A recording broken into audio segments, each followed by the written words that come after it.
You're watching the Randy and Christa Show. I'm Randy Alvarez. I'm Christa Orecchio, and this is news that makes you healthier. Randy, this is part 2. We've got Dr. Joseph Pizzorno, founder of Bastyr University and the father of science-based natural medicine, coming back to talk about toxins and how they affect the immune and the endocrine system, or our hormones. Okay, good. Now, you're a big fan of his. I'm a big fan of his. He's created legions of high integrity naturopathic doctors that help people use food as medicine and heal from the root cause. These are my guiding principles in everything I do in terms of nutrition. So on this show, what are you going to focus on?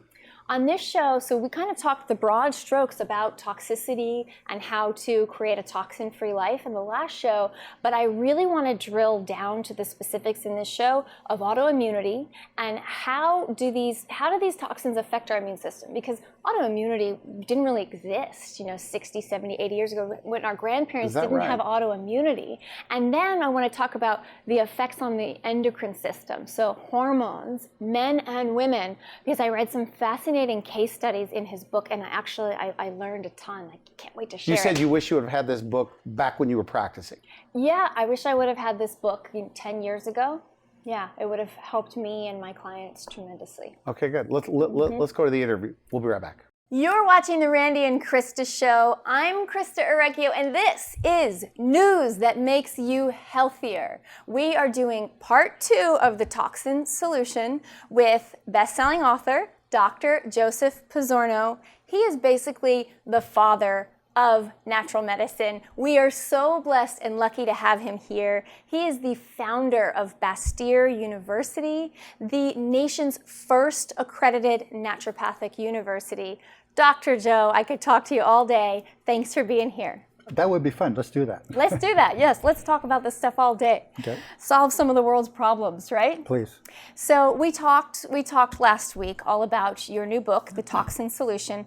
Excellent book, best book I have ever read on detoxifying, and solves so many problems because so many people aren't healthy enough to detoxify and they feel stuck. Yes. So just before this show, we're going to talk about toxins as they relate to the endocrine system, to our hormonal code, and also to the immune system. But just for our viewers, give us a broad overview of the toxin solution and your four-pronged approach before we get there. Great. So in the toxin solution, I recommend kind of a 4-step process. Number 1 is stop letting the toxins into your body. There's no point going on a detox program if the toxins are still coming in. Number 2 is you've got to clean up your gut, because your gut will produce a lot of toxins just from having the wrong bacteria. Third is we have to clean out the liver, because the liver's been overloaded. Now we have to help it prepare for the toxic load we're going to be dumping onto it. And the fourth part is we have to regenerate our kidneys, because our kidneys have been so damaged by all the toxins. So that's stage 2. And then stage 3 is now an intense detox program, which combination of an alkalinizing diet and also doing long-term saunas, get all that sweating, get all the toxins out through the sweat. And the final step is living a toxin-free life, because just because you detox right now doesn't mean they're not still out to get you. The toxins are in the air and the water and the food and the health and beauty aids. You've got to protect yourself from them. Excellent advice from training legions of other naturopathic doctors and seeing thousands of patients and doing this for 50 years. It's an excellent, well thought out approach that works for everyone, right? There's no one that this doesn't work for. Tons of case histories. Yeah. So now if we move into the immune system, what are the toxins out there that are most damaging? I mean, autoimmunity is off the charts. We never had to worry about autoimmunity 60 years ago. What's causing that? So there's 2 things to think about with how toxins damage the immune system. Number 1 is simply making the immune system not as able to kill off infections as it should. So when we're exposed to, for example, solvents. So when you pump in your gasoline and you're breathing that benzene, that impairs the ability of the white cells to kill bacteria. If you're eating food high in pesticides, that impairs your ability to produce antibodies, which is a key part of our immune system for killing off egregious organisms trying to get into our bodies. Then you look at the exposure to cadmium, mercury, and lead, 3 toxins that also damage the immune system, so we can't protect ourselves from these organisms. But there's another aspect that researchers are just now starting to become aware of, and that is the role that toxins play in autoimmunity. So as we evolve in our moms, in utero, our body, our immune system says, okay, what are the proteins that are in our body right now, because that's what's normal. So the way they differentiate between what's normal, what's us, versus things trying to infect us is by developing kind of like a library of here's all the normal proteins. But what happens when you're exposed to environmental toxin that then binds to your normal proteins and now changes what they look like to the immune system, and now you have autoimmune disease. It's a slippery slope. Oh, it's just terrible what's going on. So on the one hand, the immune system is not working the way it should, and now what little functionality is left over, we're now putting it towards going after our own bodies. So now you see dramatically more asthma, for example. Asthma in children is 4 times as high now as it was 20 years ago. What happened? You know, we're developing all these diseases where the immune system is responding to the wrong things, and it's primarily because of toxins. Okay, so what's the step? What's the step after that to improve our immunity besides knowing where they are? Where is cadmium? Where is mercury? Where is lead? How are we getting exposure to these things? So as I looked at disease after disease after disease, that's become so much more prominent the last 50 years, it keeps coming back to toxins. Toxin number 1 turns out to be arsenic. It has the most disease causation of any toxin so far, and it comes primarily from contaminated water. 10% of the public water supplies in the U.S. have high levels of arsenic in them. It comes from from rice and from chicken are a source of arsenic. Cadmium. People are going to be surprised about this. The primary source of cadmium for smokers is cigarette smoke. So you look at a smoker compared to a non-smoker, on average they'll have twice as high levels of cadmium in the body as a non-smoker, just from cigarette smoke. But the other source is soybeans that are grown with conventional fertilizers. Because it turns out that the high phosphate fertilizers that are grown to make the soy, that are put on the soy to make it grow more quickly, well, it turns out they're often contaminated with cadmium. There was a study done in Seattle where they were finding a surprising correlation between high cadmium levels in women and osteoporosis to try to figure out where's that cadmium coming from, and they figured out it was all coming from the soy products that they were using. They asserted that 20% of osteoporosis was due to cadmium. Okay, well, I'm not a fan of soy in any way, shape, or form. I wonder, I know obviously it's one of the most genetically modified crops, but would you suggest we just get it out of our diet, everything that except for organic fermented soy in tiny amounts? Or so I am also not a great believer in soy either, so we're congruent there. Okay. What I say to people is I've become less and less enamored by this or that diet. I say to people, eat real food, as unprocessed as possible, organically grown, and if you're going to store it, don't store it in plastic. That's just kind of the foundation of health. Simple. Eat real food. It's simple. It's gotten very complicated to be healthy in today's world, and to define what real food is. I like to quote a medical doctor friend of mine, Sid Baker, who's just a brilliant clinician. And he said in a lecture I heard about 20 years ago, he said, all of medicine is really quite simple. Get into each person what they uniquely need, nutrition according to unique biochemistry, and get out of every person what they uniquely do not need, get rid of the toxins.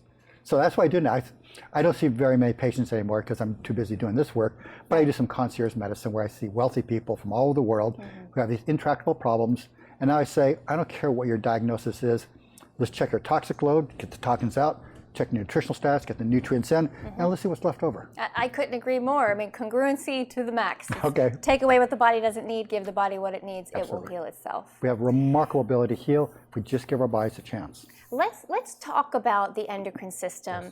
And I read something in your book that was like a light bulb moment for me. I'm not in private practice any longer, but one thing I really wish I knew back then is working with the baby boomers, especially women going through menopause, how they were, and I know we didn't talk about how we're exposed to lead and mercury, so if you can bring that in. This one particular woman was exposed to lead, didn't have any symptoms, but now she's 60, she's going through menopause, and she is losing bone loss. The lead was stored in the bone, now it's getting released into the bloodstream, and she's getting a tremor, and now we're at the start of neurological disease, which if we're in mainstream medicine, this is just going to continue through diagnosis and decline, but it's 100% reversible. So exactly. Talk about that, the stored in our bones and women going through menopause. Right. So actually I had so many cases of this that the publisher wouldn't let me put them all in the book.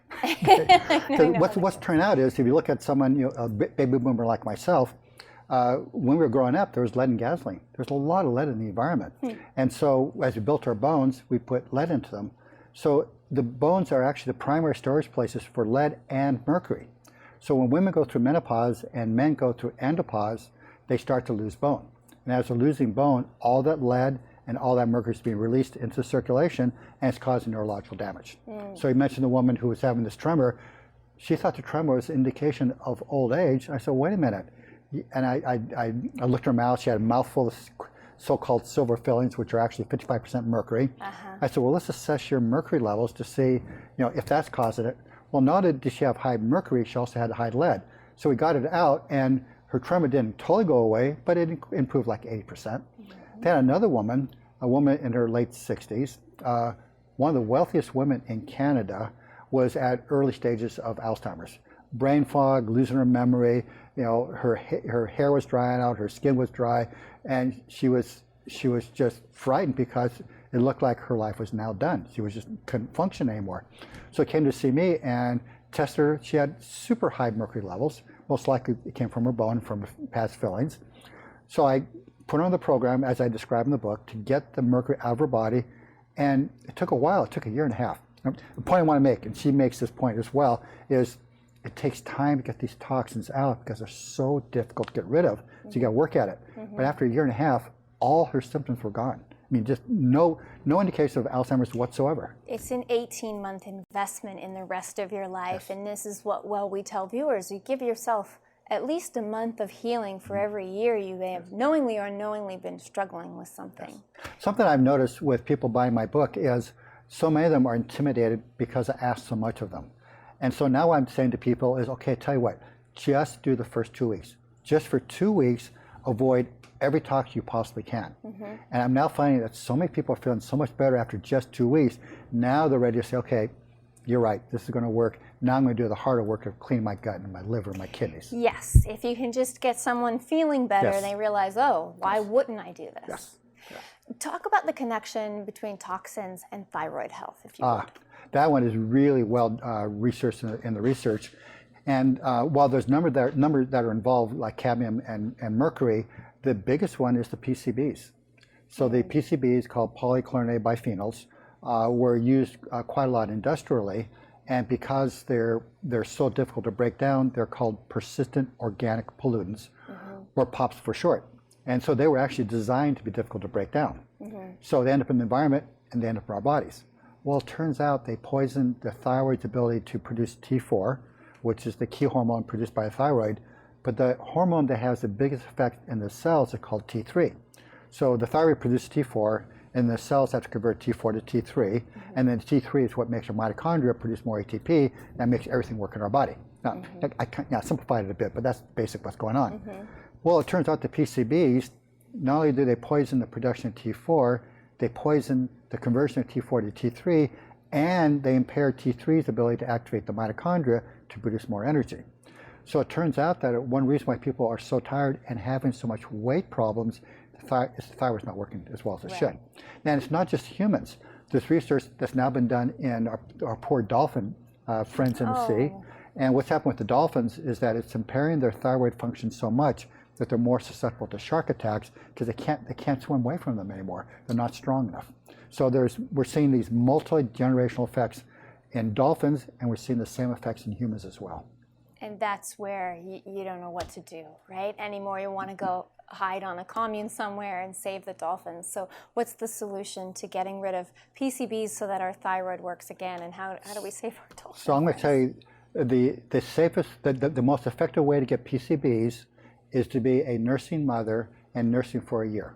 Because if you nurse for a year, you'll decrease your PCB levels by about 40%. Excellent. Now, that's not an option. If that's not an option. But wait a second. Nursing mom, where do the PCBs go? Yeah. They go into the baby. Oh, okay. Right. So there are other ways of doing this, and I think that's one reason why women who nurse have less breast cancer, because PCBs are a major cause of breast cancer. But then you're destroying your child's immune system. How can you do this? Can you cleanse the breast milk first with chlorella or something before? No, I don't know how to do that. So what I say to women who want to get pregnant and be as healthy as possible, I say, please give me 2 years first to get all the toxins out so your baby will be as optimally healthy as possible. But not everybody can do that. So once the PCBs are in, how do you get rid of them? And it turns out that fiber is very effective. So good old dietary fiber. As we evolved as a species, we consume 100 to 150 grams of fiber every day. Now the average American consumes 15 to 20 grams of fiber a day. So when our liver dumps the stuff into the gut, it's expected there to be fiber there to bind to it and get out through the stools. Right. If there's not enough fiber there, it gets reabsorbed into the body through something called intrahepatic recirculation. So we put all this metabolic energy to get rid of it, and then because our diets are so abnormal now, we then reabsorb the toxins. So bump up the fiber to 100 to 120 grams a day. I would say most people, I would say get up to 35 to 50, because when you get to that range, that's going to do a lot of good, but do it slowly because we're not used to it. So it takes a while So you don't for get a body to bloating get rid, bloating and gas, and they get so discouraged, you'll stop doing it. I say, no, just slowly increase it, give your body a chance to adapt. A recent study that I read said that we need to keep up with the toxin load, we need to be eliminating 2.2 pounds of waste every day. And the way to do that is to beef up the fiber, bigger bowel movements. So I think that's incredibly important. I want to save time for the guys, but the last thing is toxins on the ladies, toxins that contribute to women's health in general issues, but especially infertility, which is 11 times the amount we've had since the 90s. Yes, a huge challenge. And this one was just not just the women, it's the men as well. And it turns out that when I was in private practice way back in the 70s, I used to do natural childbirth. So I've had a lot of experience. First off, the wonderful part of helping new life into the world, it's just wonderful. But the other part was helping women to be as healthy as possible. So it turns out that when you do this right, eat real food, get exercise, avoid toxins and such, not only do you have healthier babies, but also the birthing process is easier as well. Sure. So when we're looking at problems for women, fiber is really important, but there's also a nutritional supplement I recommend called N-acetylcysteine. Now the reason that's important is N-acetylcysteine will promote the production of glutathione in our bodies. And glutathione plays huge roles in our both protection from toxins and helping get the toxins out. So glutathione will help get mercury out of the body more quickly, but also help get rid of most of the chemical toxins more quickly as well. So we need to, NAC is really important. Okay, are you a fan of, just a little curveball, are you a fan of just going straight towards liposomal glutathione or doing a shot or a series of IVs of glutathione to speed up the process? Yeah, so liposomal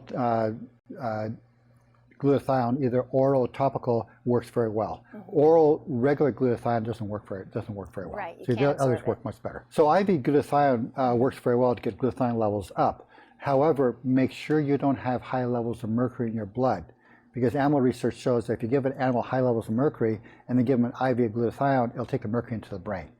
So I'm not saying don't do IV glutathione, just make sure you don't have high mercury levels. Get a blood test first. Get a blood test, right, get a blood test, make sure it's low. Okay, very crucial, helpful advice.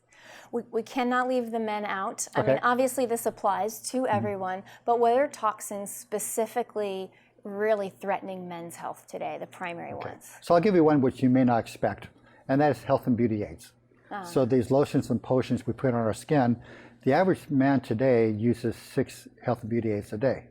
Health and beauty aids are almost all high in phthalates.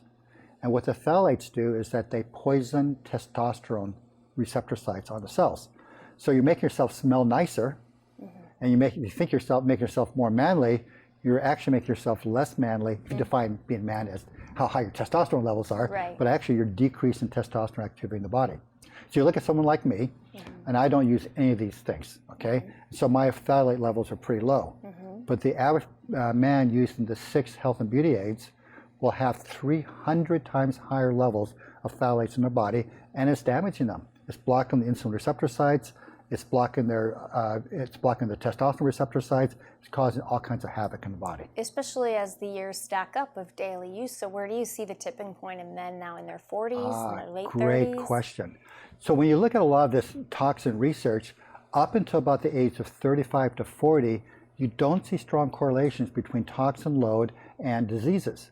But then around age 40 to 45, now all hell breaks loose. All right, because guys. at this point, you've now accumulated higher and higher levels of toxins. The data is real clear. Toxin levels go up with age. But not only that, you've accumulated DNA damage.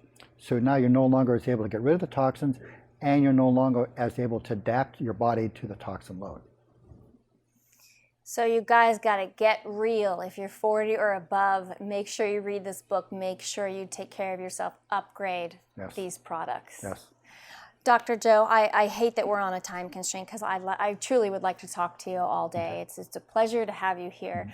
What is your final message to our viewers? I believe there's a huge burden of unnecessary disease happening right now today. And everybody seems to believe that as you get older, it's normal to get sick. Well, it is normal to get sick because that's what everybody's doing, but it's not necessary.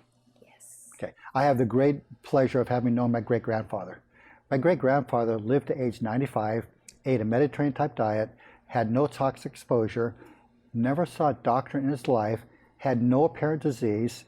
I have a picture of him when he was older and he's standing tall. There's no, not bent over. There's no, he's not wearing a cane or using a cane. I used to play Italian strategy card games with him, and this old guy would beat me all the time because everything was working. He was sharp as a whip. Yeah, his brain was working fine. He had all this experience. Everything was working the way it should. He had no disease. Yeah. Well, we should all be the same. Sounds like a great way to age and a great way to live. Yes. Thank you for the work that you do and that you've done for the last 5 decades, and thank you for being here. Thank you, Bart. We'll be right back.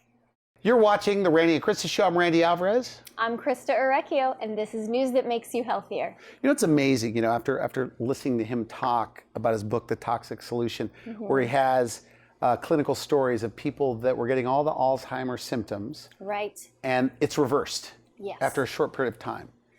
It goes to show you, as we talked about, if you give the body what it needs, no matter what health issue you have, if you give the body what it needs, you fill in your nutritional deficiencies, right? You take away all the depletion that we're experiencing, and then you take away what it doesn't need, you get rid of congestion and stagnation, then it will heal itself. And that was my biggest takeaway from everything in both of the shows that we've done. And you know, you've been talking for the last 4 years, both on national television, local television, about letting your food be your medicine, right? Is that right?